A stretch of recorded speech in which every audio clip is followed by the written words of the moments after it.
Sustainable Japan. I'm JJ Walsh, your host in Hiroshima, Japan. And today I am talking with a woman who wears many hats, many different roles.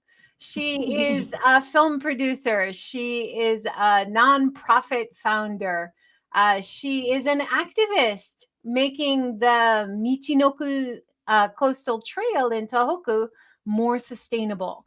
So I'm so excited to talk to you, Kumi. Thank you so much for joining. Thank you for inviting me. Hello, I'm Kumi. Hello, everyone. This is my first time talking on live on YouTube, so I'm a little bit nervous. But, anyways, good morning. Good morning and welcome. And don't worry, it's a nice casual conversation. We always have a nice community here as well. Mm-hmm. Now, speaking of community, that is something that seems to have spurred you on to help the people and the environment, of course, as well in the Tohoku area since the disaster, it sounds like, right? Mm-hmm. Yep. So around 2011, you were working in Tokyo. Is that right? Uh-huh. Yeah, basically, I'm an architect. It wasn't included in your introduction, but Sorry, I I was, couldn't include yeah, everything. yeah, I was working in Tokyo, and I was running my own architect's firm. Yep. So was in Tokyo. Yeah. And then I was looking at a really excellent article with JNTO in the UK, postcards from Japan. Mm-hmm. And Oh. you were profiled, and there was an interview with you Mm-hmm. talking Mm-hmm. about the MCT. So for Right. people that don't really know the MCT, can you tell us a little bit about it? Okay. So MCT is Michinoku Coastal Trail, and it runs through like 1,000 kilometer long along the Tohoku coast area. And it was a recovery project of Ministry of Environment. That's me. And they tried to make this trail uh, to make to support Tohoku, devastated area, and they tried to build this trail with locals, so people can visit Tohoku for walking, and that really supports people in Tohoku.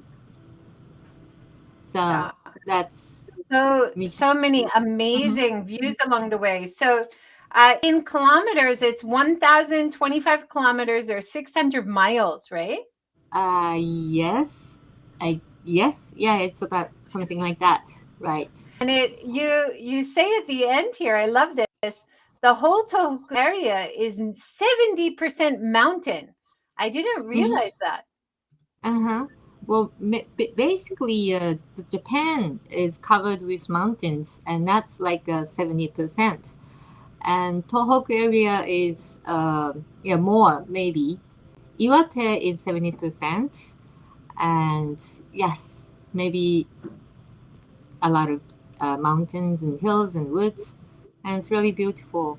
And also the coast area where the Michinoku Coastal Trail runs through also is really beautiful. Many natures and uh, yes, it's really fun to walk. Yeah. Now you also did an interview with National Geographic, also through JNTO, uh, Yes, they talking enjoyed me a lot. talking about how Tohoku survived 2011, and Mm-hmm. the chance to walk the trail is also Mm-hmm. a great chance to engage and interact with so many amazing local people Uh-huh. who are themselves very active in taking care Mm-hmm. of the trail along the way. Is that Uh-huh. right? Yeah, exactly. They takes care of trail itself, and they also takes care of hikers, those who come walking.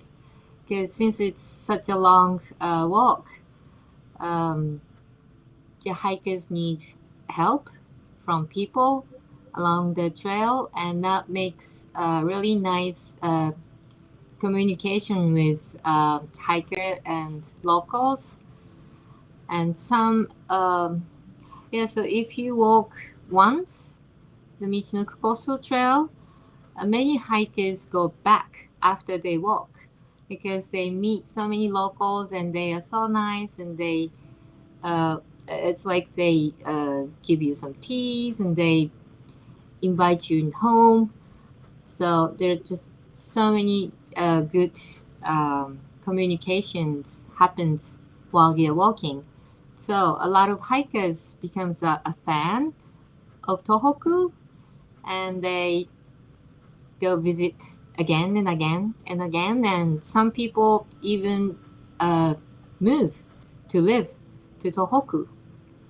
Nice. It's always shocking to me to hear that Tohoku is one of the least visited areas of Mm-hmm. Japan, but it Mm-hmm. has so many beautiful natural sights to enjoy, so much space, so many Mm-hmm. welcoming, amazing locals. And like you said, just Mm-hmm. last week we had the 11th year Mm-hmm. anniversary of the Uh-huh. Tohoku disaster. And you say in your article that the local people don't like to talk about their recovery or their experience too much. Yeah.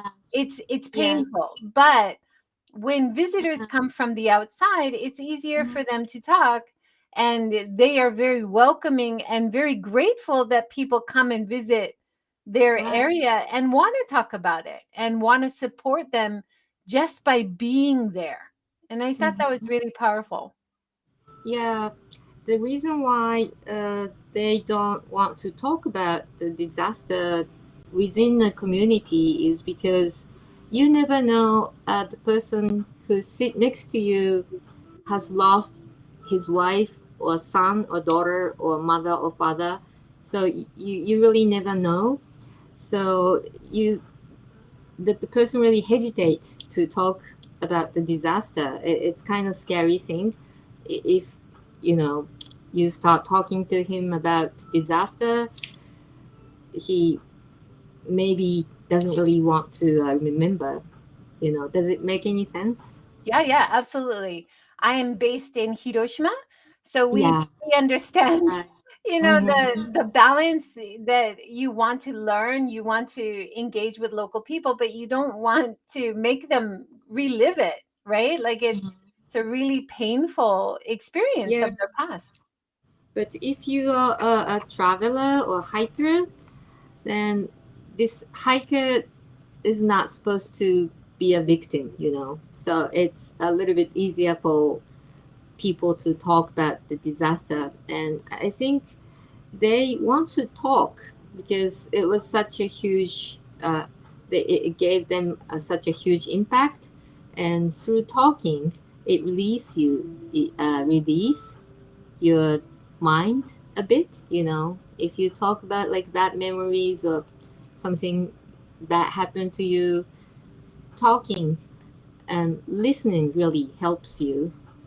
So hikers are in that way also supporting Tohoku people, I guess. Yeah, definitely. You use the Japanese word in the article, kizuna, Mm-hmm. Mm-hmm. talking about making those important human connections, engaging with other people, right? Mm-hmm. And I think for the visitor too, maybe similar to a lot of visitors who really enjoy spending time in Hiroshima and talking Mm-hmm. with local people, they really appreciate and are inspired by the resilience of the local people and how they recovered from Mm-hmm. such a devastating event, right? Mm-hmm. Yeah. And to learn all the things will help you when you are becoming victims.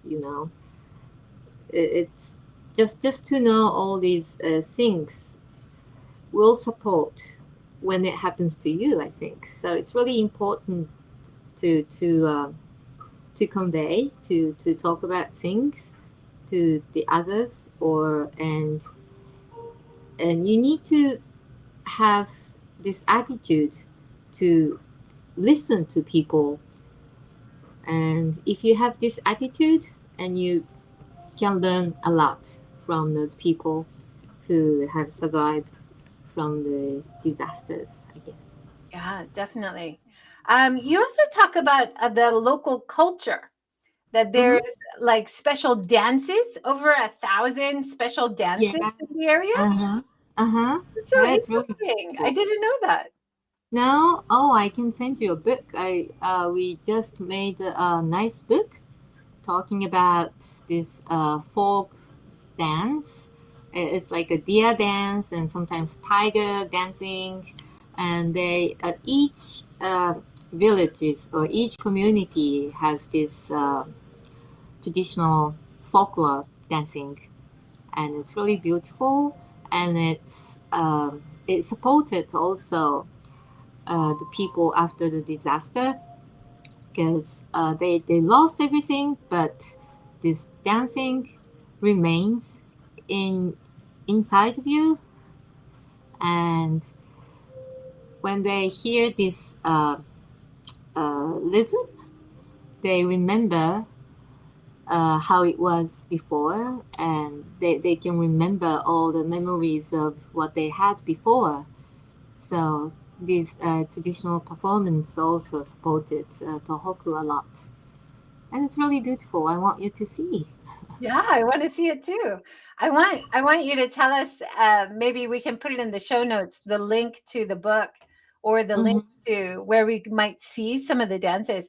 I remember watching the Rugby World Cup. They had an area which a lot of rugby players from Mm-hmm. New Zealand did like a sister city Mm-hmm. engagement, and they helped rebuild that area and support the local rugby players and the families Mm-hmm. in rebuilding the community. And then when Mm-hmm. the stadium was rebuilt, they had these beautiful fishing vessel flags, which they were Mm-hmm. waving Yeah. and Yeah. Yeah. doing like special fight songs and stuff. And I thought Mm-hmm. that was really interesting. Like there's Uh-huh. such unique, interesting culture in that Yeah. area. It's quite an old traditional Uh-huh. area of Japan, right? Mm-hmm. Yeah, along the coastline of Japan, I think they all have this like fisherman's tradition in Japan. I think this huge flag, right? Yeah, I like it. And you can buy like some bags and wallets and like all these small things made out by these flags. Also, it's now like a souvenir. Definitely. And it fires up the team to win too, right? Mm-hmm. Yep. Yep. Now you also mentioned the fisher people, Mm-hmm. fishers.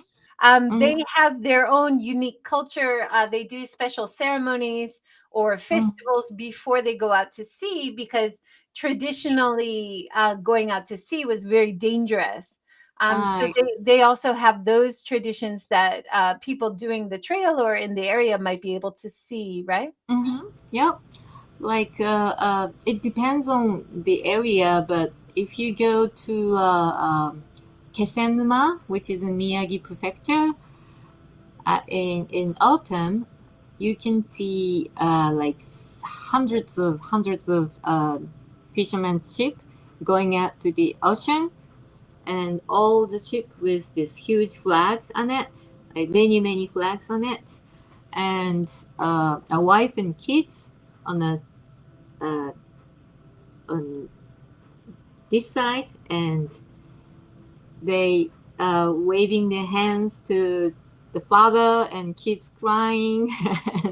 And yeah, it's really nice. It's kind of yeah, festival, and you'll see yeah, along the trail, if you're hiking, you will be able to see some of these traditional Japanese festivals too. It's really authentic Japanese yeah, sceneries.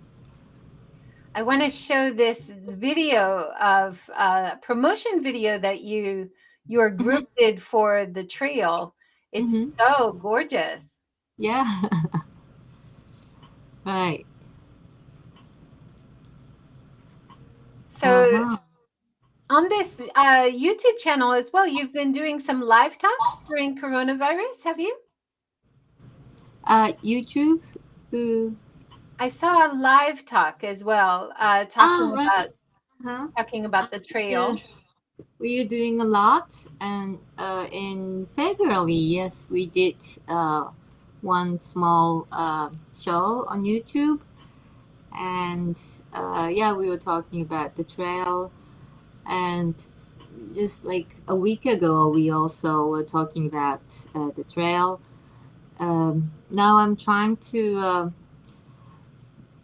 make Japanese Ministry of Environment has like 10 long distance trails in Japan actually, but it's not really in use at the moment. But the total length is like 28,000 kilometers.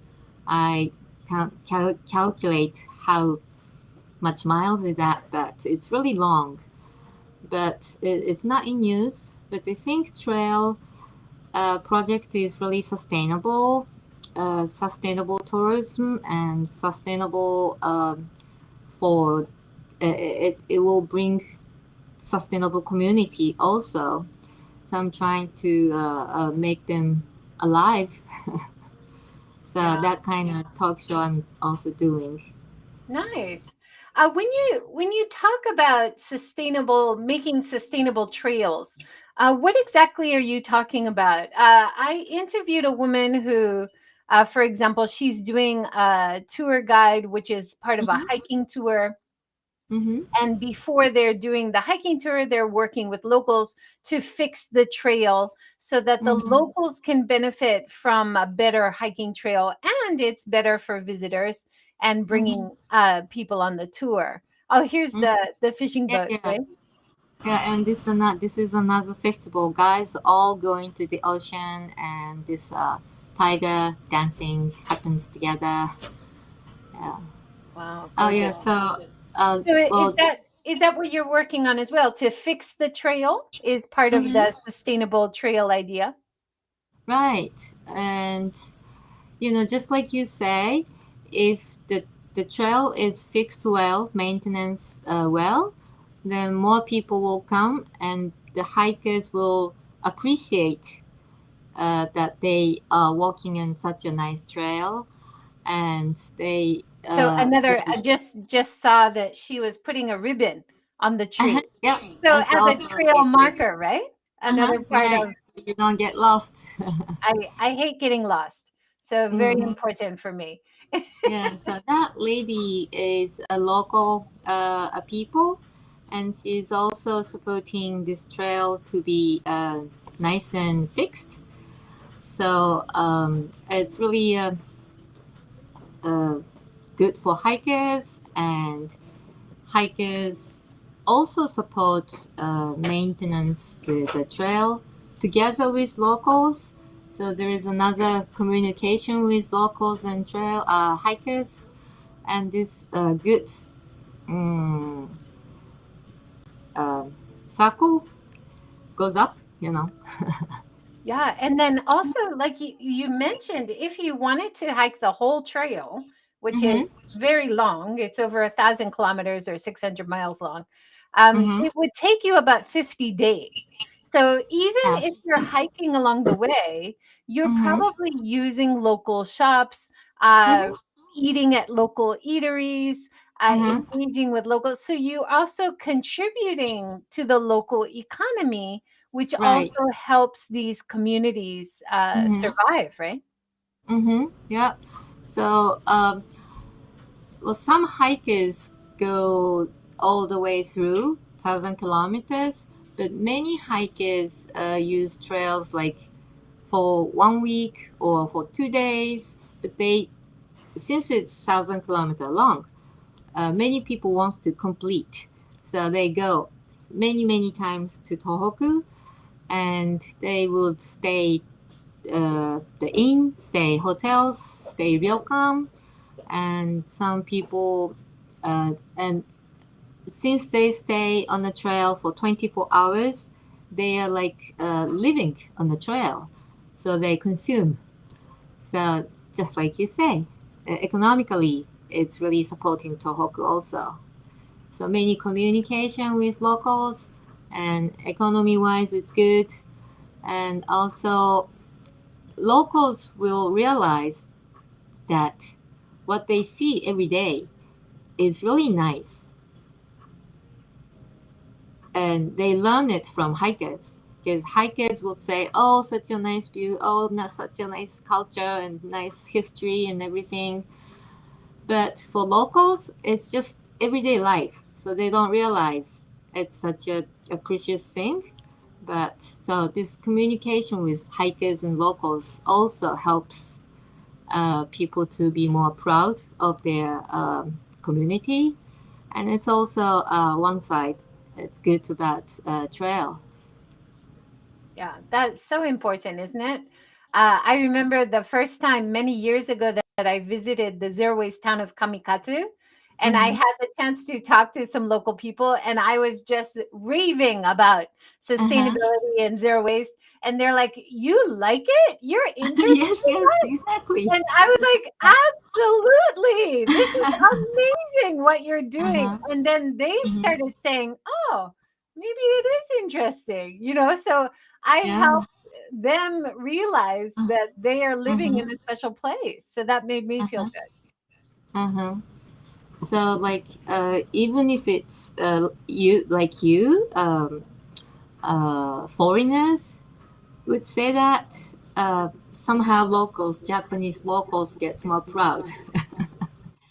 So before Corona virus has spread so badly, we had so many foreign hikers from like United States, Switzerland, Germany, France, and so many places. And locals were so they were surprised because when we first started this trail, no one thought that who would walk 1,000 kilometers, and it's just forget about it and that kind of thing.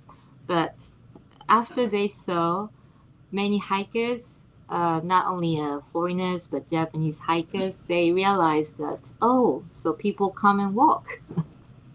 So hikers are kind of advertising or salesman for local people to know the trail. It's interesting. Yeah, it is interesting, isn't it? And it looks like you can do like maybe a site visit, like this is a salt making factory, Uh-huh. or Yep. you might see the fishermen areas along the way. Mhm. There also are chances to meet up with local guides. So if you Yep. want to learn about what happened in this area, how did people survive? And then I've heard also that there were other disasters way back long ago in history. Mhm. And so there are up on the hills, for example, rocks which symbolize where people escaped to when a big tsunami came 100 years ago or Mhm. something. So Mhm. it's not only the 10 or 11 years ago, recent past, but Tohoku is such a long, interesting history. So Mhm. connecting to local people and local guides is also a great way to help the economy, but also have a deeper experience, Uh-huh. right? Uh-huh. Yep. Yeah, you can find some English speaking guys these days. We have like several guides who can speak English, and they can, yes, talk about all the histories of Tohoku, because we have been having disasters again and again, like 100 years ago or 300 years ago. So Is it it is happens. this kombu, kelp? Kombu. Yes, yes, kombu. I Mm-hmm. love kombu. And now in America now, kelp burgers are becoming popular. Yeah. They're using like kombu, right? So I Mhm. want kelp burgers to become popular in Japan too. We need more plant-based options that are plant protein made in Japan, right? Yeah, you can if you go on a seaside, you'll find so many kombu. What you say that in English? Kombu. Kelp. Kom I think, yeah, kombu is kelp. kelp, I think. Okay. Yeah. It's Yeah. a tough seaweed. I love it. Mhm. So Yeah. So. tasty and wonderful for dashi as well, Mhm. for making the really nice vegan plant-based soup stock for Uh-huh. soups or noodles. Oh my Yep. gosh, look at this scenery. It's beautiful. Yes, this is Hachinohe. It's Aomori Prefecture. It's kind of a terminus of northern terminus of a trail. So many people start from here, Hachinohe, because it's a nice and easy trail, not so hilly. It's flat and yeah, it's really beautiful. Gorgeous. We've Mm. had some great comments. Blessings from Okinawa. People joining Ooh. from Okinawa. Wonderful.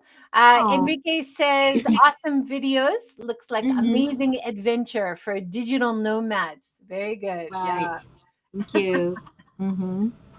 And yeah, real human connection is the better way to understand the soul Mm-hmm. that moves us. How beautiful. Thank you. Mm-hmm. Now, Yes. to Mm-hmm. also tell the story, you also have produced films about Tohoku. Yes, films about Tohoku. Can you Since tell the me about your film production company? Is it called Silent Voice? uh-huh. Yep.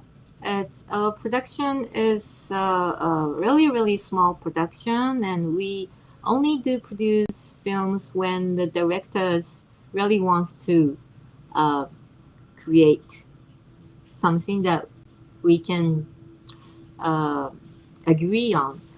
And since the name Silent Voice means that we try to listen to silent voice, not loud voice, but some like small things, everyday life. And so I produced in Tohoku four films actually, but it's called Tohoku Trilogy, Tohoku Documentary Trilogy. And what we filmed was just a dialogue of close people like husband and wife or sisters and brothers. So we are not interviewing people, but it's just a dialogue of people um, who had to face to tsunami, and so it's just a dialogue. But since it's not interview, they talk to each other, and since they have such a close relationship, they listen to the others, and they the other can talk with in a comfortable way.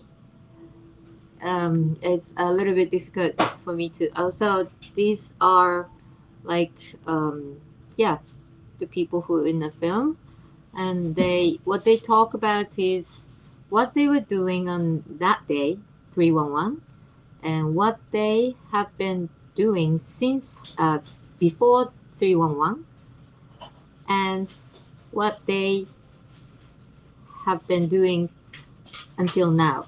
So only three questions: past, now, and past, and that time, and now. It's really simple. But so I have three films exactly the same way of filming, and the last one is filming. Um, it's called Storytellers, and it's about old people who has been なんて言うんだろう keep telling the folk tales, so they don't have books or written things, but they memorize like 300 of stories in their head. So keep they heard this story from their grandmother, and this grandmother heard this story from her father. So it's just how do I say it? Verbal. Yeah, it's Mm, not written, right? It's not just written. It's uh, just uh, memories. spoken stories that are Ah, passed yes. down Thank from you. the generations. Uh Yeah, huh. amazing. Now we should mention that these films about Tohoku were directed by Ryusuke Which Hamaguchi, yes, who is exactly. now in the news I because he's an know. award-winning director for his new movie, Drive My Car, Uh right? huh. Yeah, yeah. So he's like everywhere now. Like he's in newspaper. He's in TV. But his the starting point is actually this film because his films it's always his this dialogue is really something different from the others, and he said that he learned the the way people talking or the conversation dialogue whatever is it was just so natural. In the film you have to act, and even in interview on TV you have to act right, like a victim, so you are not yourself. But in this film people are just themselves. So he said that he wants to show it in his own film also, even if it's not documentary. So this film is kind of his starting point. That's what Wow, he said. that's awesome. Now, if people wanted to see these films, they have to contact you, and then uh, you can set up some kind of like viewing or showing that people pay for. Is that right? Yes, actually, now since Hamaguchi is so famous now, these films are also being shown in the theater everywhere. So if you Google, you may be able to find a theater near you. I'm not sure if it's happening in Hiroshima, but like Osaka, Kyoto, and many places now Wow, they're exciting. showing the Is film. is Yes, there a subtitled version or only in so, Japanese? in English subtitle only, but we have the subtitle. Fantastic. Mm. So you were an architect. You Uh-huh. produced films about Tohoku. You have Mhm. also started nonprofits to protect the trail, the MCT Trail, but Uh-huh. also you started Trailblazers as well, which is Yeah, another making trails sustainable nonprofit, right? right, right. Can you Uh-huh. tell us about Trailblazers? Um, yeah, Trailblaze. It's called Trailblaze Hiking Institute, and I just started it 2 years ago with my friend hikers because I learned just so much about the trail from the hikers. Because before I start working on the Michinoku Coastal Trail, I've never had walked on trail, but I didn't even know what trail is. So I was asking so many questions to the hikers, and they were teaching me so many things. And I found out that the trail is really a sustainable project, and it is really sustainable way of traveling, and it will make a community sustainable. So it's just so many good things about trail. So I wanted to help. I learned a lot about trail from trying to make the trail management system of Michinoku Coastal Trail. So I wanted to share that with other trail. So I started to this institute. Yeah, great. You talk about on the website, it says one of the services is to do workshops to teach Mm-hmm. people how to build a trail. So, Mm-hmm. what are the basics for building a trail? I heard from Lisa Mimura in Hiroshima, who's Mm-hmm. doing the building of the local trails in Hiroshima for her Mm-hmm. Asakishiki tour, Mm-hmm. they're using a lot of bamboo.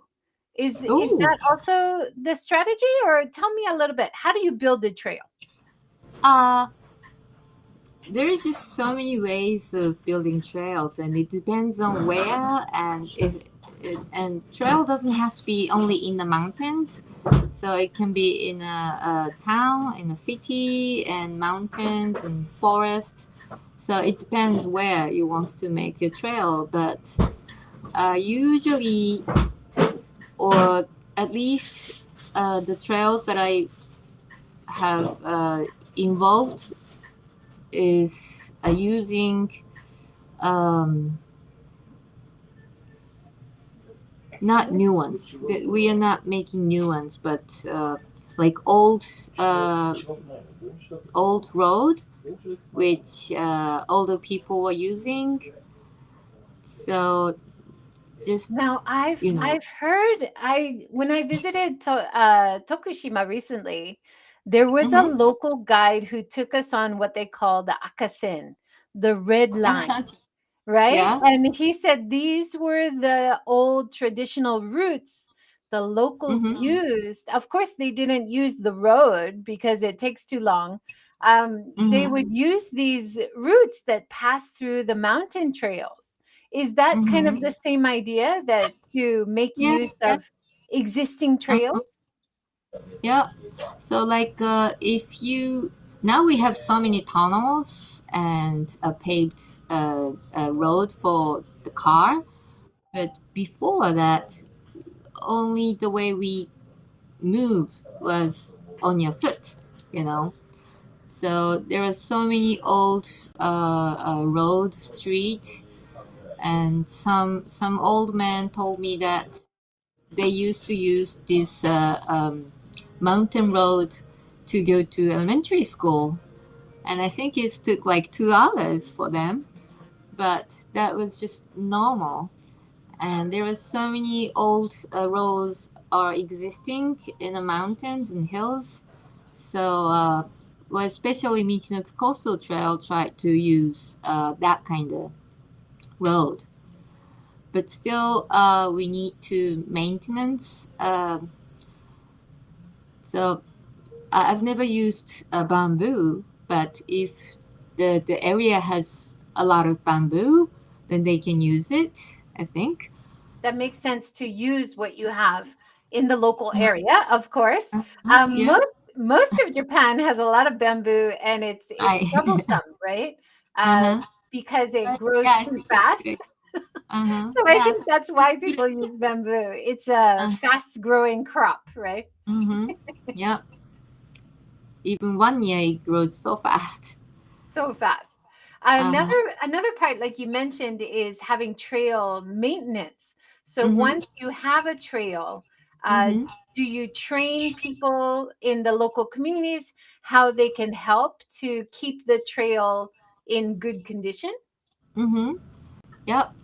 There is some way to maintenance the mountain road, and we try not to cut so many trees or weeds. So only we need is like 40 centimeter to walk. But a lot of time people just try to make wide, comfortable road, but it's not really the way the trail should be. So we usually tell people not to cut so many things, not to put so much impact on the earth, just less minimum impact on the earth. We have to be thankful for the forest to to uh, to so that we can walk, but we are kind of uh, outsiders, you know, outsiders now. Visitors, right? Like The visitor. animals are the real locals, the animals and the plants. So we have to be respectful when we use the trails, right? Thank you. Yes. So if you go into the mountain, you see this animal road, animal like deer road, and it's really small and it's minimum, and we should do keep uh, that way, I think. Do you see a lot of animals on the trail around Uh-huh. this area?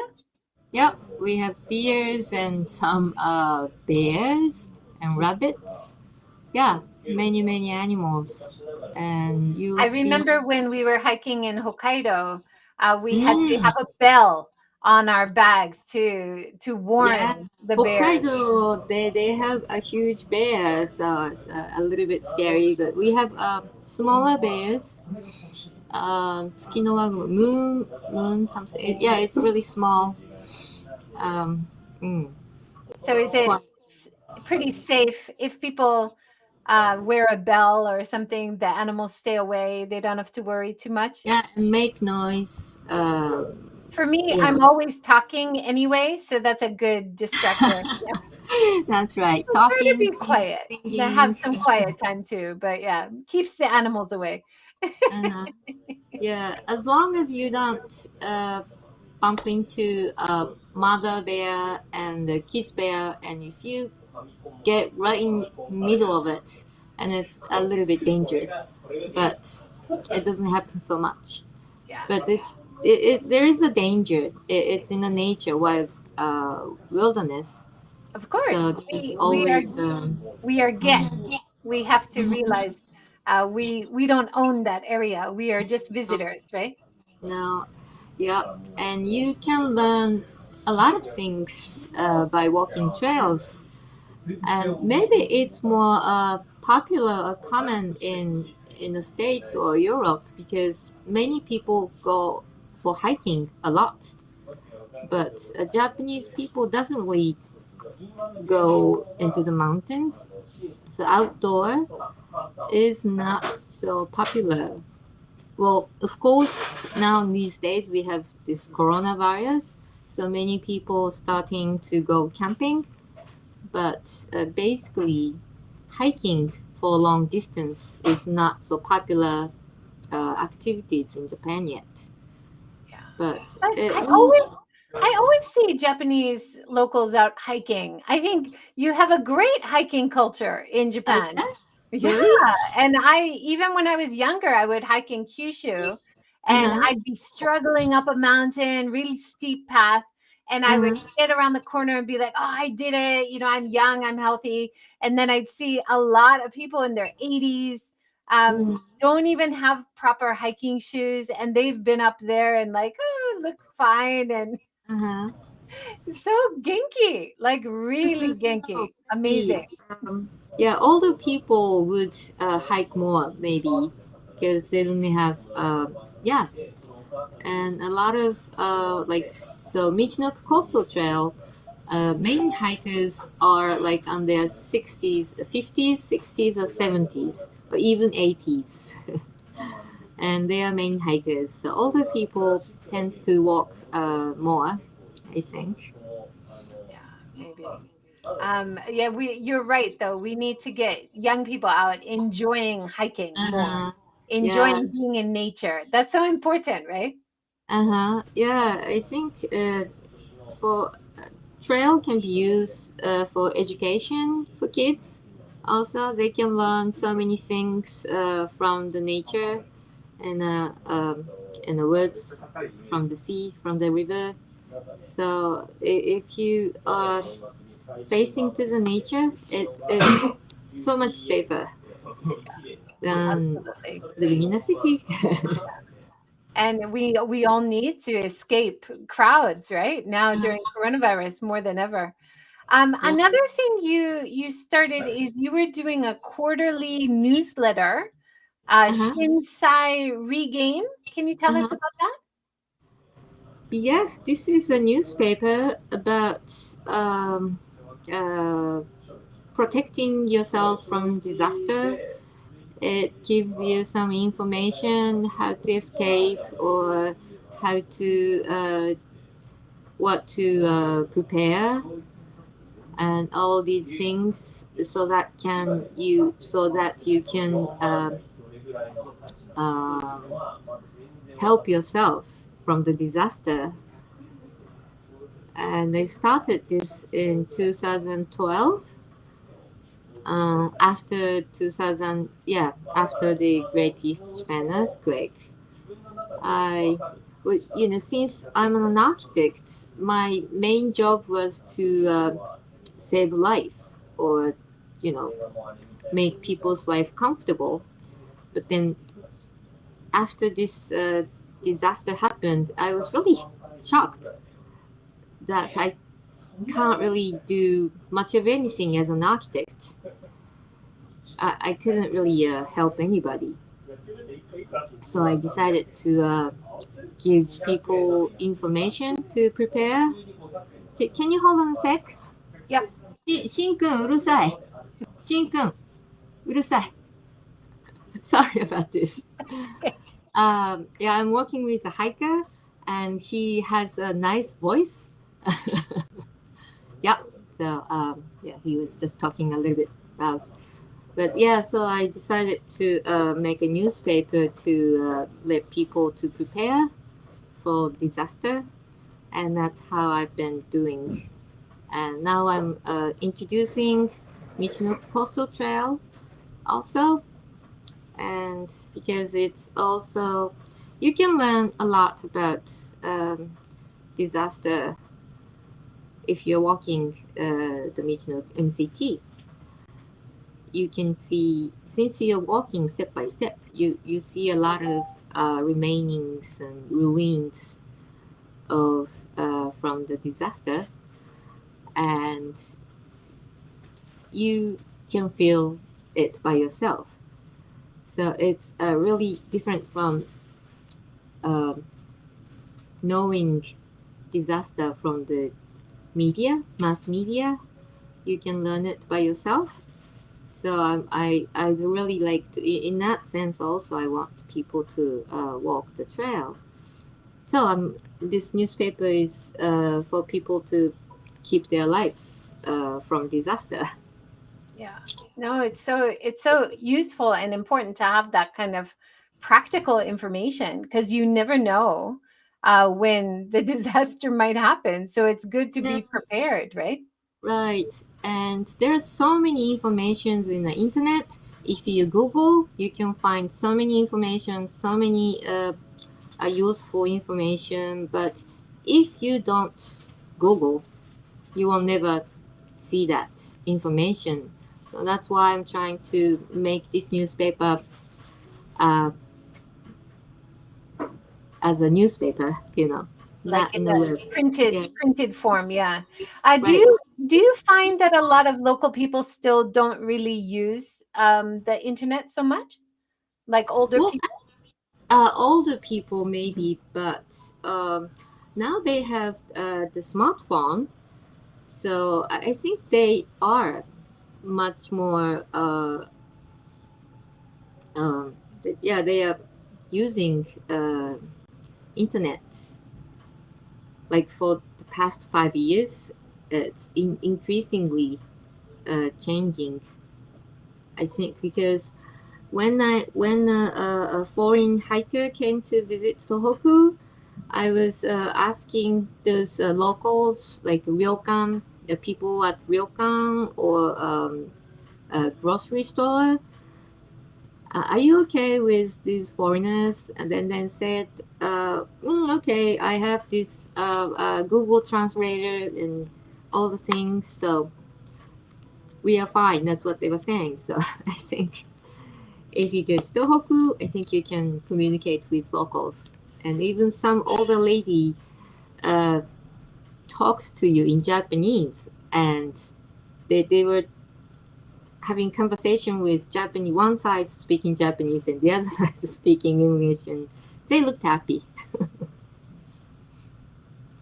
That's great. I want to go back to the showing some of the videos from the trail again because Thank So you. beautiful and so impressive. And I can see now how you are using, like you said, you didn't know how to respond as an architect to Mm-hmm. what people needed in Tohoku after the disaster. So you made Mm-hmm. the newsletter. But I think I see that being a filmmaker is also you're using your design training. Like as an architect, you study design. Yes, So yes, you're a very exactly. visual person. Mhm. You're going into different lanes, but doing it very well. Beautiful.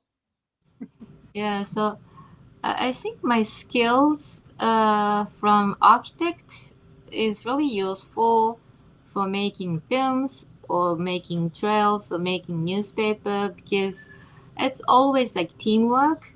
I'm working with many people, and I'm kind of I'm not conductor, but I'm trying to connect people and try to make one team work well. So that's I think it's kind of architect skill. You have to you design, but you can't build a house by yourself. You need a lot of help from others, and the, this Michinoku Coastal Trail also needs a lot of help. We need help from locals and municipalities and Robin. Do you know him? Robin Lewis, yes, he's the founder Yes. of My Mizu. I've Yes. interviewed him on the series, and Uh-huh. yeah, he's very well known He's now for he's his work with fantastic. Social Innovation Japan, too. Uh-huh. It's nice I to think see him here. he walked the Michinoku Coastal Trail 2017 before that we fully opened, and he made Michinoku Coastal Trail homepage in English, and a lot of foreigners saw his homepage and came to Japan to walk the Michinoku Coastal Trail. So Wonderful. he's our hero. And he often credits his experience volunteering in Tohoku and Yeah. walking the Michinoku Coastal Trail Mm-hmm. as the Mm-hmm. reason he wanted to start his My Mizu Mm-hmm. nonprofit, right? Because it really made him so passionate about Mm-hmm. doing some kind of career which would really help people and Mm-hmm. the environment as well. So really fantastic to see. Yeah, so he has so many nice photos with locals. You know, he is like a gaijin looking, but he speaks perfect Japanese and also perfect English, and he's good looking. So he made so many friends along the trail, and yeah, it was really nice that he walked MCT at first.